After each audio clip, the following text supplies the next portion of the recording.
yang diriwayatkan dalam Sahih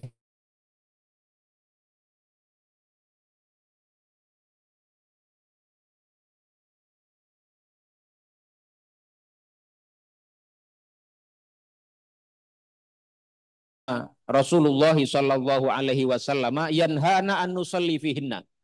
Ada 3 waktu di mana Rasulullah SAW dulu ya, melarang kita untuk sholat, sholat sunnah. Yang pertama adalah setelah terbit matahari hingga meninggi. Makanya kalau kita mau sholat isyraq atau sholat syuruk, ya, bagi yang melaksanakannya, itu jangan tepat setelah matahari terbit langsung sholat. Tunggulah kira-kira 10 menit sampai 15 menit sehingga matahari sedikit meninggi. Kalau di fikih itu disebutkan qadra rumhin, kira-kira sepenggalahan tingginya. Jadi itu butuh waktu kira-kira 10 menit sampai 15 menit ya untuk bisa kita boleh sholat setelah itu. Jadi bukan setelah terbit matahari langsung sholat sunnah, tidak. Ya, itu yang pertama. Yang kedua, ketika matahari tepat berada di tengah, ya, hingga kemudian bergeser, hatta tamila, ya, sampai bergeser. Itu kira-kira apa namanya? Terjadi ya sekitar 5 menit sebelum duhur. Duhur itu masuk waktu duhur ketika matahari tergelincir dari tengah. Itu baru masuk duhur. Nah, kira-kira waktu pas berada di tengah itu kira-kira ya 5 menit sebelum sebelum duhur itu. Nah, di situ Rasulullah SAW melarang kita untuk sholat sunnah. Yang ketiga adalah ketika matahari menjelang terbenam hingga terbenamnya. Itu ada 3 waktu. Ini ada dalam Sahih Muslim, di mana Rasulullah SAW melarang kita untuk sholat sunnah. Meskipun nanti ya para ulama di sini berbeda pendapat lagi. Sekali lagi fikih itu selalu banyak berisi perbedaan pendapat yang kita harus mengerti, itu bagian dari khazanah keanekaragaman pendapat para ulama kita. Ya. Masalahnya adalah bagaimana dengan sholat sunnah yang ada sebabnya, seperti sholat tahiyatul masjid atau sholat sunnah wudhu. Itu kan sholat sunnah yang ada sebabnya. Sholat tahiyatul masjid disunahkan karena kita masuk masjid, ada sebabnya. Kalau kita masuk masjid atau habis wudhu, tepat di saat itu, apakah kita disunahkan tetap sholat atau tidak? Nah, di situ para ulama berbeda pendapat. Ya, ada sebagian yang mengatakan tetap kita tidak boleh sholat sunnah karena ada larangan tadi. Ya, Rasulullah yang memerintahkan kita sholat sunnah melarang sholat itu pada waktu-waktu tertentu tadi yang 3 itu. Tetapi sebagian ulama yang lain seperti Imam Syafi'i itu membolehkan, ya, membolehkan sholat sunnah yang ada sebabnya itu boleh dilakukan di waktu-waktu yang dilarang tadi. Ya, misalnya tadi kita masuk masjid pas terbit matahari, itu boleh sholat sunnah tahiyatul masjid. Masuk masjid pas 5 menit menjelang tergelincirnya matahari, pas matahari di tengah, itu juga boleh menurut Imam Syafi'i. Nah, itu perbedaan itu perlu kita jelaskan agar masing-masing kita beramal itu dengan ilmu. Bagi yang tetap sholat, dia tahu hadis itu ada, tapi juga pemahamannya menurut ulama yang apa diyakini keilmuannya, ada yang mengatakan tetap boleh karena ada sebabnya. Tapi yang tidak melaksanakan itu juga ada dasarnya juga. Jadi masing-masing itu memilih ya pendapat yang kemudian dilaksanakan dalam menjalankan ibadah sehari-hari itu berdasarkan ilmu, bukan berdasarkan hawa nafsu atau bukan karena ketidaktahuan. Dan kalau kita melihat orang lain yang berbeda dengan pandangan kita, kita juga tahu, oh yang itu mungkin saja dia mengambil pendapat itu karena argumentasinya mengambil kelompok yang tadi misalnya. Yang lain lagi itu berbeda mengambil kelompok yang tadi itu. Nah, itu perlu kita jelaskan agar kita mengerti ya apa namanya kedudukan hukum daripada masing-masing amaliyah yang kita kerjakan itu, dan kita memilihnya berdasarkan ilmu, berdasarkan upaya kita untuk mendapatkan kebenaran dengan ijtihad kita, yang kita harapkan meskipun kita dalam kapasitas tentu bukan sebagai mujtahid ya, tapi dengan pilihan kita yang niatnya untuk mencari kebenaran itu mendapat bagian dari sabda Rasulullah ya, man ijtahada fa asaba falahu ajrani. Barang siapa yang berijtihad kemudian dia benar dengan ijtihadnya itu, dia mendapatkan 2 pahala. Ya, wa in akhta'a, dan kalaupun dia salah falahu ajrun wahid, dia mendapatkan pahala 1. Karena masing-masing berupaya dengan ilmu yang dimiliki, dengan kapasitas yang dimiliki maksimal, ya, mengoptimalkan daya yang Allah titipkan kepadanya untuk mencari yang benar, mencari yang paling sahih, yang paling tepat. Itu tadi akibatnya dua-duanya ada pahala. Salah dapat pahala satu, benar dapat dua pahala. Ini. Nah, masyarul muslimin yang dirahmati Allah Subhanahu wa taala, kita akan kembali melanjutkan pembahasan hadis-hadis yang ada dalam kitab Bulughul Maram, khususnya mengenai tema tentang pengurusan jenazah. Nah, pada pertemuan yang terakhir, ya, pertemuan yang sebelumnya, kita sudah sampai pada hadis yang ke-61. Maaf, hadis yang ke hadis yang ke sebentar, saya lihat.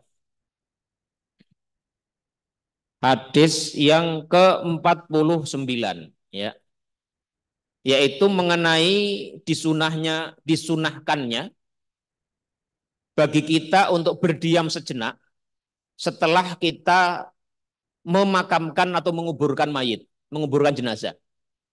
Itu diriwayatkan dari sahabat Utsman radhiyallahu anhu, beliau mengatakan karena Rasulullah sallallahu alaihi wasallam, bahwasanya Rasulullah sallallahu alaihi wasallam itu idza faragha min dafnil mayyiti, setelah beliau selesai menguburkan jenazah, menguburkan mayit, waqafa alaihi, beliau berdiam di situ. Ya, waqafa alaihi itu bisa berarti berdiam di situ, baik duduk maupun berdiri, atau waqafa alaihi bisa berarti berdiri sejenak di situ. Ini ada dua cara memahami kalimat waqafa alaihi. Waqala, beliau mengatakan istaghfiru li akhikum, mintakanlah ampun untuk saudaramu yang baru dikuburkan ini. Ya, istaghfiru, beristighfarlah kalian, ya, untuk saudaramu yang baru dimakamkan ini.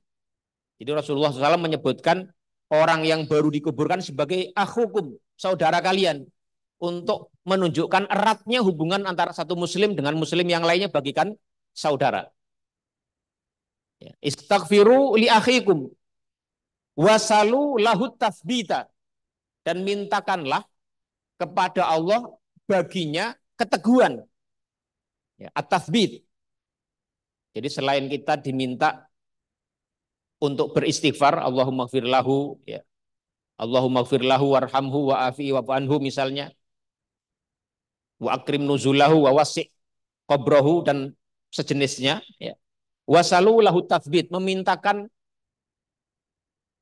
keteguhan bagi si mayit ini, fa innahul ana yus'alu, karena si mayit ini saat ini, ya, setelah dimakamkan, dia itu sedang menghadapi pertanyaan malaikat yang Allah utus untuk menginterogasi, untuk mengadili orang yang baru dimakamkan.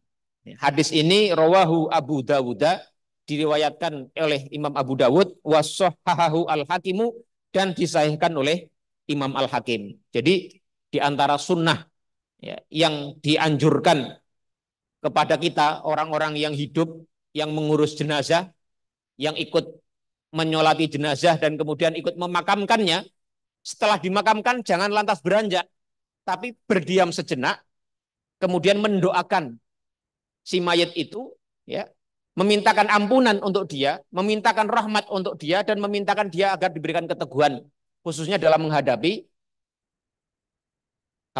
pertanyaan malaikat yang Allah utus untuk menginterogasi si jenazah ini.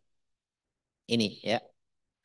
Nah, hadis ini itu diperkuat oleh riwayat lain yang ada di dalam Sahih Muslim. Jadi hadis tadi itu diriwayatkan oleh Imam Abu Dawud, tetapi ada hadis lain juga yang diriwayatkan oleh Imam Muslim yang memperkuat isi hadis ini. Hadisnya cukup panjang, saya baca karena hadis ini sangat penting juga untuk memberikan banyak pelajaran kepada kita, khususnya terkait dengan kematian. Hadis ini diriwayatkan dari Ibnu Shimasah, ya, Al-Mihri atau Al-Mahri.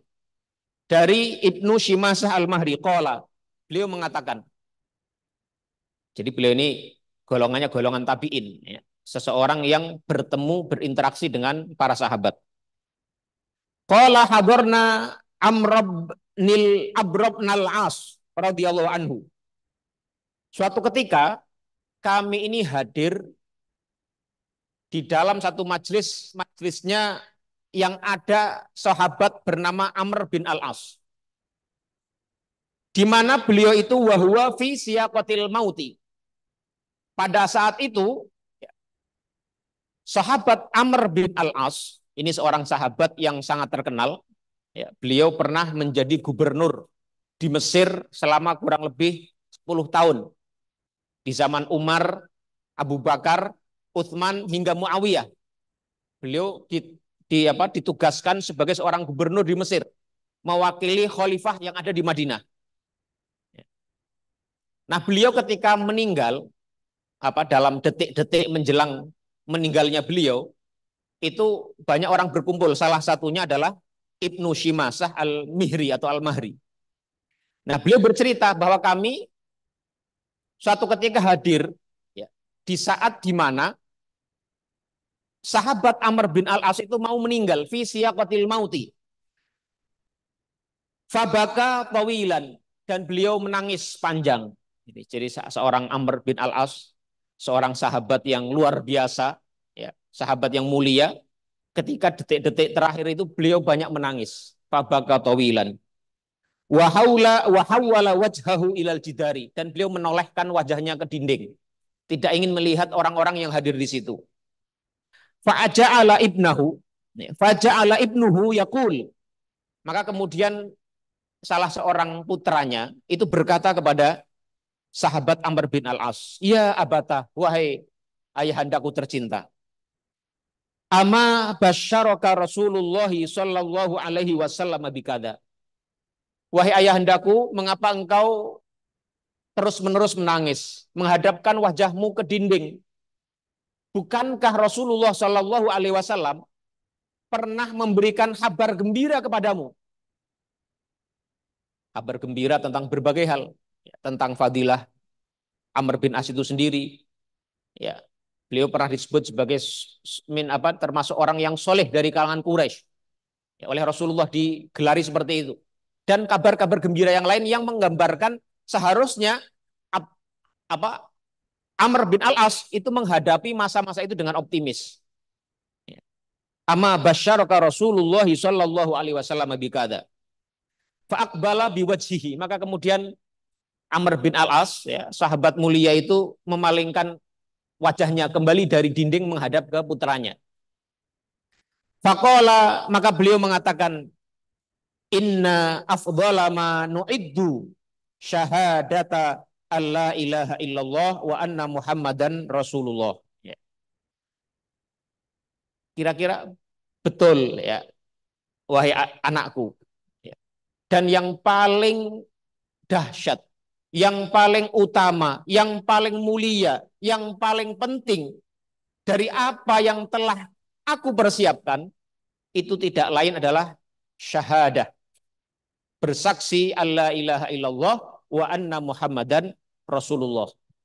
Itu yang beliau rasakan, beliau yakini menjelang detik-detik kematian beliau. Wa inni qad kuntu ala atbaqin salas. Ya. Amr bin As kemudian mengatakan, dan aku ini, wahai anakku, sudah melewati 3 masa kehidupan, ya, 3 fase kehidupan, 3 periode kehidupan.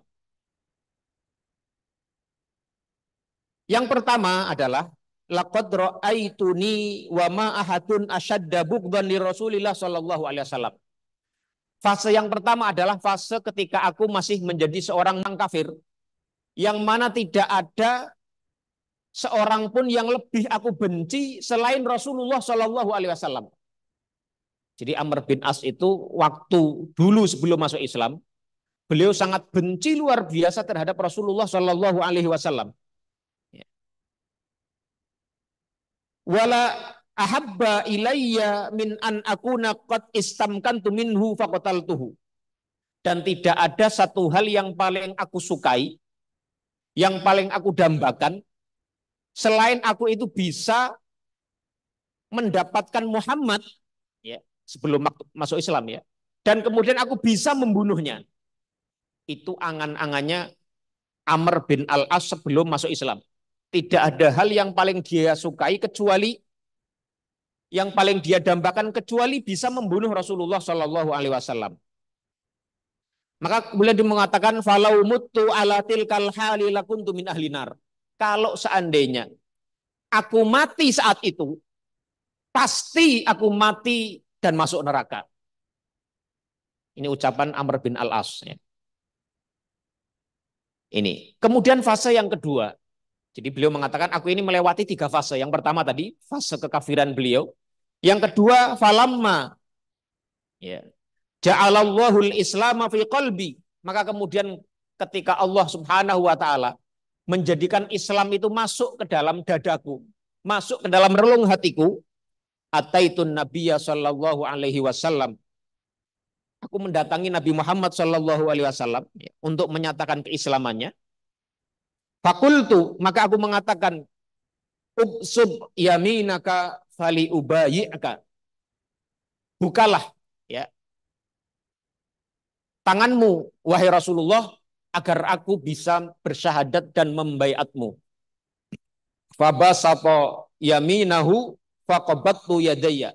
Kemudian Rasulullah SAW melepaskan atau membuka tangan beliau untuk berjabatan bertemu dengan tangan Amr bin Al-As ya, untuk bersyahadat dan berbaiat kepada beliau.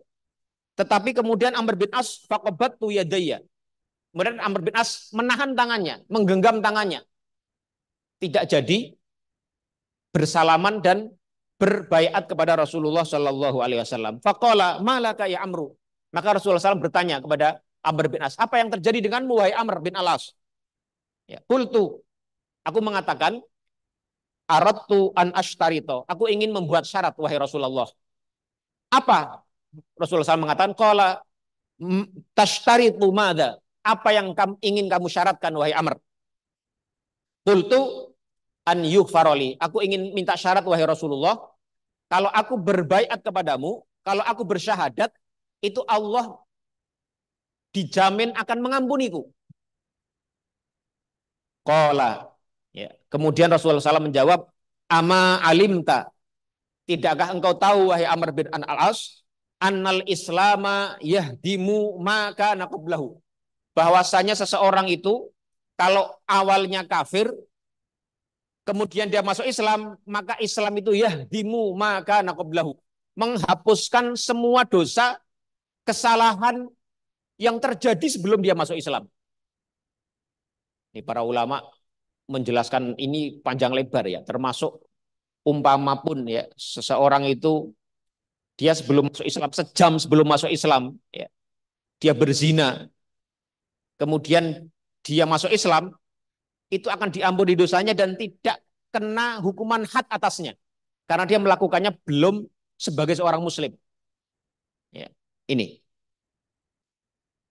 wa annal hijrata tahdimu maka naqablaha. Demikian pula dengan hijrah ya. Itu juga menghancurkan, menghapuskan dosa-dosa yang sebelumnya. Wa annal hajja yahdimu maka naqablahu.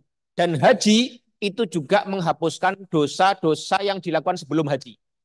Tapi para ulama menjelaskan panjang lebar, apakah yang dihapuskan oleh Islamnya seseorang dari kekafirannya itu sama dengan yang apa yang dihapuskan hajinya seseorang setelah Islamnya. Ini para ulama berbeda pendapat. Ada yang mengatakan kalau haji itu hanya menghapuskan dosa-dosa kecil, as-saghair saja. Kalau dosa-dosa besar itu harus dengan taubat yang khusus. Ini perdebatannya panjang, tidak perlu kami jelaskan secara panjang lebar di sini. Ya. Wa makana ahadun ahabba ilayya min Rasulillah sallallahu alaihi wasallam wala ajalla fi aini minhu. Jadi sejak itu ya, kemudian Amr bin As mengatakan dan tidak ada orang yang dulunya tidak ada orang yang paling aku benci selain Muhammad, maka sejak itu tidak ada orang yang paling aku hormati. Tidak ada orang yang paling aku berikan penghormatan, tidak ada orang yang paling aku cintai kecuali Rasulullah Shallallahu Alaihi Wasallam. Ya sedemikian hebatnya kecintaannya Amr bin Al-As kepada Rasulullah Shallallahu Alaihi Wasallam. Wa ma kuntu atiku an amla aini minhu. Bahkan aku tidak sanggup ya, karena rasa hormatku, karena kewibaan Rasulullah di hadapan mataku, aku tidak sanggup menghadapkan wajahku, menghadapkan mukaku ke muka beliau. Ya. Ijlalan minhu, karena aku menghormati beliau. Walau su'iltu an asifahu ma'ataktu. Kalau seandainya aku ditanya oleh seseorang untuk mensifati bagaimana wajah Rasulullah, pasti aku nggak akan mampu, karena aku nggak sanggup memandang wajahnya, karena penghormatanku yang luar biasa kepada Rasulullah Shallallahu Alaihi Wasallam. Ini li'anni lam akun amla'u aini minhu, ya, karena aku nggak pernah memandang secara penuh wajah beliau, nggak pernah, nggak berani. Ini kata Amr bin Al-As. Walau mitu ala tilkal hali la rajautu an akuna min ahlil jannah. Dan kalau seandainya aku mati saat itu, di saat-saat di mana kemudian aku memiliki kecintaan yang luar biasa kepada Rasulullah Shallallahu Alaihi Wasallam, kalau aku mati saat itu, aku sangat berharap aku mati saat itu, aku akan masuk surga. Kalau tadi Amr bin Al-As ya, itu mengatakan kalau aku mati saat kufur tadi, aku akan mati masuk neraka. Jadi kayak memastikan. Tetapi ketika membahasakan masuk surga, beliau mengatakan fa'anila rojautu. Aku berharap kalau aku mati saat itu, aku akan masuk surga. Mengapa? Karena masuk surga itu bukan masalah yang mudah. Jadi nggak bisa dipastikan. Hanya bisa mengatakan aku bisa berharap kalau seandainya aku mati saat itu, aku akan masuk surga. Ini ungkapannya sahabat Amr bin Al-As, periode yang kedua. Kemudian periode yang ketiga, beliau mengatakan, "Tsumma walina asya'a ma adri ma hali fiha." Kemudian setelah itu banyak hal yang aku lakukan. Ya tadi ya.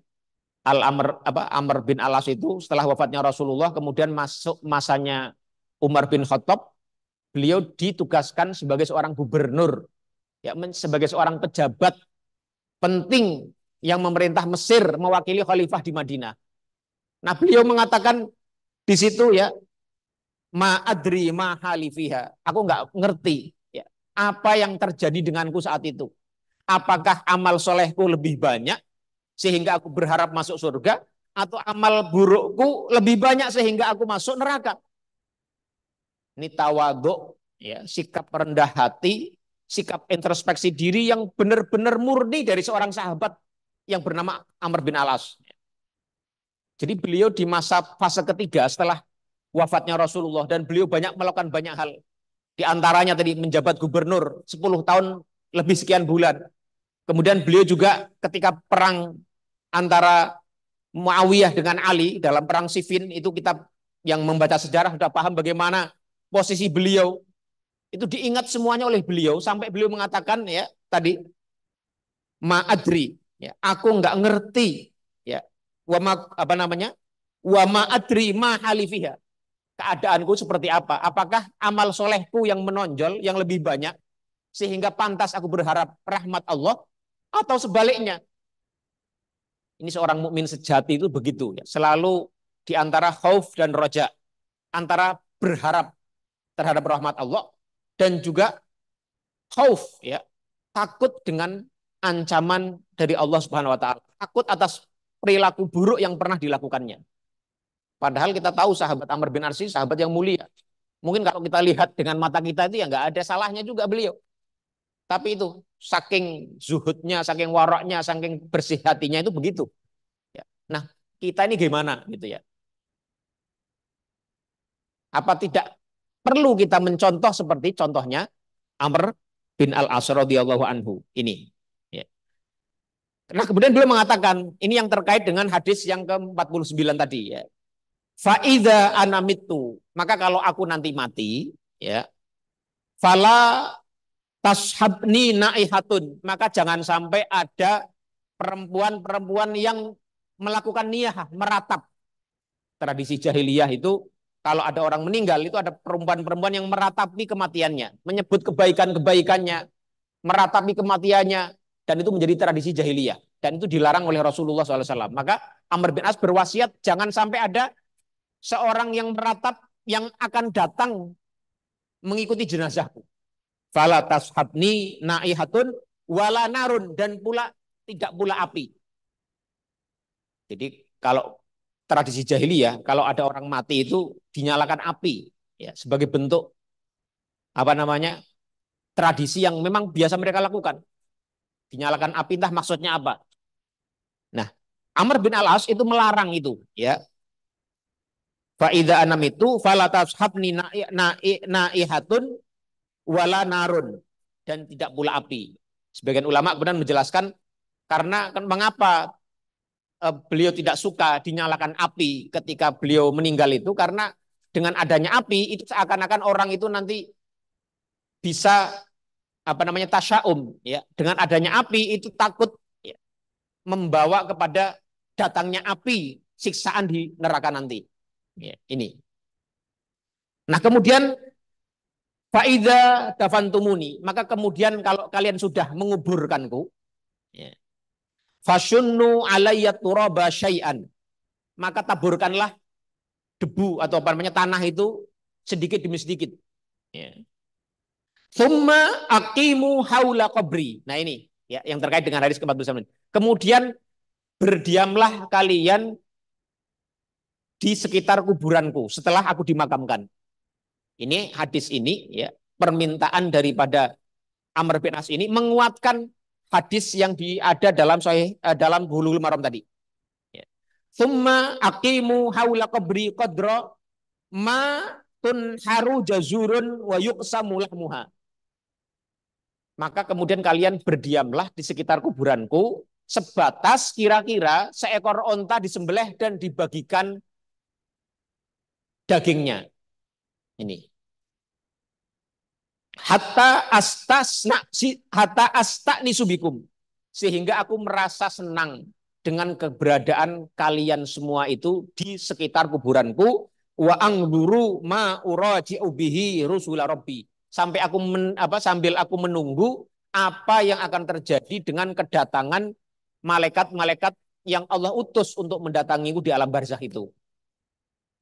Nah, ma'asyiral muslimin rahimakumullah, ini riwayat dari Amr bin As ini ada banyak pelajaran juga yang terkait dengan tema kematian itu. Yang pertama adalah tadi, seorang mukmin itu harus senantiasa berada di antara khauf dan roja. Tetapi ya, bagi orang yang mau meninggal, orang yang berada dalam detik-detik kematian, itu sangat dianjurkan untuk agar dia bisa lebih meninggikan rojaknya kepada Allah Subhanahu wa taala. Lebih memperbesar husnudzon billah kepada Allah Subhanahu wa taala. Maka itulah yang dilakukan oleh putranya. Karena putranya ini juga tahu ya, ajaran ini, maka beliau mengatakan amma basyaraka Rasulullah SAW. Bukankah Rasulullah SAW telah banyak memberikan kabar gembira kepadamu wahai Amr bin As, wahai ayandaku. Jadi kalau kita berada di majelis, ada di satu tempat ya, di mana orang itu di detik-detik akhir kehidupannya, itu salah satu yang dianjurkan adalah agar kita memperbanyak ya, mengingatkan yang bersangkutan itu untuk husnudzon billah. Ingat tentang harapan kepada Allah Subhanahu wa taala, rahmat Allah Subhanahu wa taala diperbesar dibanding rasa takutnya. Agar apa? Agar dia nanti ketika meninggal itu lebih husnudzon billah. Ya, ana inda husni dhanni abdi bi, ya, kata Rasulullah SAW ya. Dalam satu hadits qudsi itu bahwa Allah berfirman, ana inda dhanni abdi bi. Aku ini kata Allah Subhanahu wa taala dalam posisi atau berada dalam situasi seperti sebagaimana hambaku berpikir tentang aku. Sebagaimana mereka meletakkan posisiku terhadap mereka. Kalau posisinya itu husnudzon billah, ya Allah akan berbuat baik kepadanya. Dan orang-orang yang mau meninggal itu sangat disarankan untuk diajak, untuk diarahkan agar bisa memperbanyak husnudzon billah mengenai Allah Maha Pengampun. Kalau kita mau bertobat, Allah Maha memberikan rahmat, Allah Maha memberikan barokahnya kepada hambanya, itu harus didahulukan dibanding memperbesar rasa takutnya kepada Allah Subhanahu wa taala. Itu yang pertama. Yang kedua, ini juga penting ya mengenai apa namanya tadi ya. Dianjurkannya seseorang itu berdiam di kuburan setelah jenazah dikuburkan. Ya, tujuannya apa? Untuk mendoakan dan memintakan keteguhan bagi si mayit. Nah, seberapa lama itu para ulama sepakat tidak ada waktu khusus. Meskipun ijtihadnya Amr bin As, belum menginginkan waktunya itu qadra an yunhara jazurun. Kira-kira kata beliau itu maunya itu sekitar ketika seekor onta dipotong, disembelih, kemudian dibagikan dagingnya. Ya entah kira-kira setengah jam atau berapa. Itu ijtihadnya Amr bin As. Tapi para ulama menjelaskan tidak ada kadar khusus. Berapa lama? Ya sekedar mendoakan ya 5 menit cukup, 3 menit cukup. Ya. Asal yang penting itu. Ini sunnah yang mungkin sebagian orang tidak menjalankannya. Ya setelah ikut pemakaman, berhenti sejenak, kemudian mendoakan bagi si mayit, diberikan ampunan kepada oleh Allah Subhanahu Wa Taala dan diberikan keteguhan dalam menghadapi ujian di alam barzakh. Ini apa namanya hadis yang ke 49.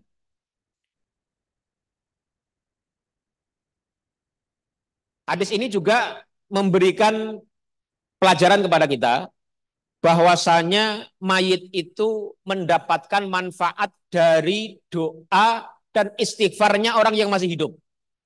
Ya, sekali lagi mayit itu mendapatkan manfaat faedah dari doanya dan istighfarnya orang yang masih hidup.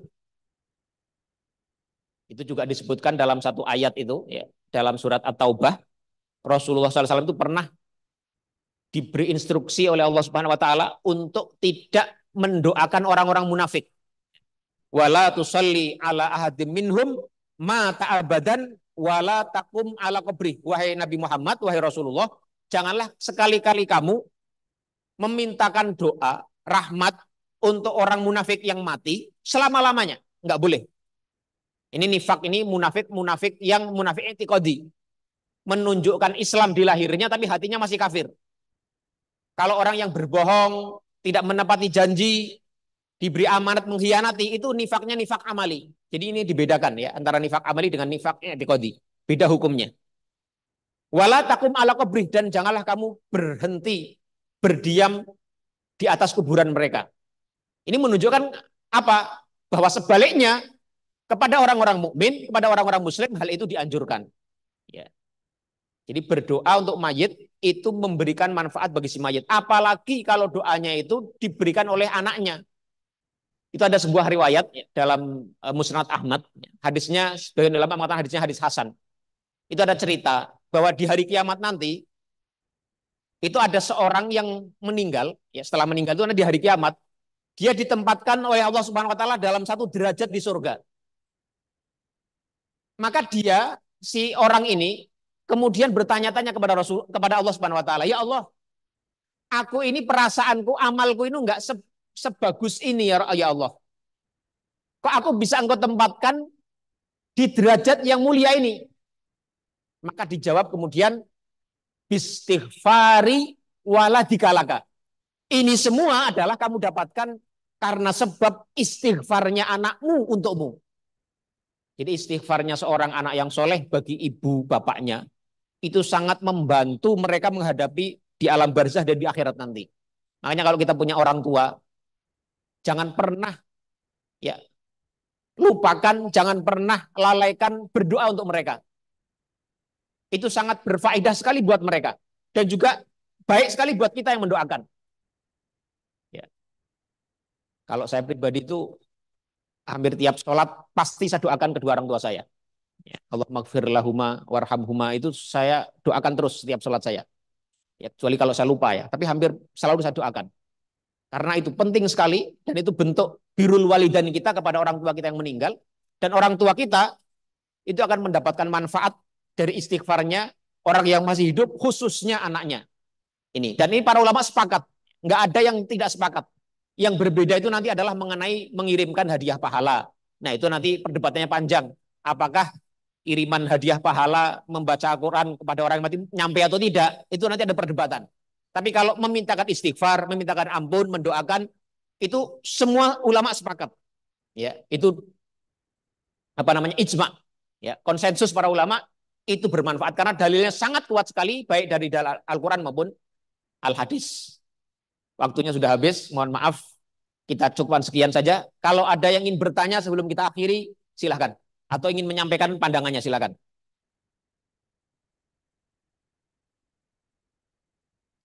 Tidak ada. Kalau tidak ada, kita cukupkan sekian saja. Mudah-mudahan ada manfaatnya. Yang benar semua dari Allah Subhanahu wa taala, sementara yang salah itu adalah karena kebodohan saya sendiri. Aqulu qauli hadza wa astaghfirullah li wa lakum wa sallallahu ala nabiyyina Muhammadin wa ala alihi wa sahbihi wa sallama tasliman katsira. Subhanakallahumma wa bihamdika asyhadu an la ilaha illa anta astaghfiruka wa atubu ilaik. Wassalamualaikum warahmatullahi wabarakatuh.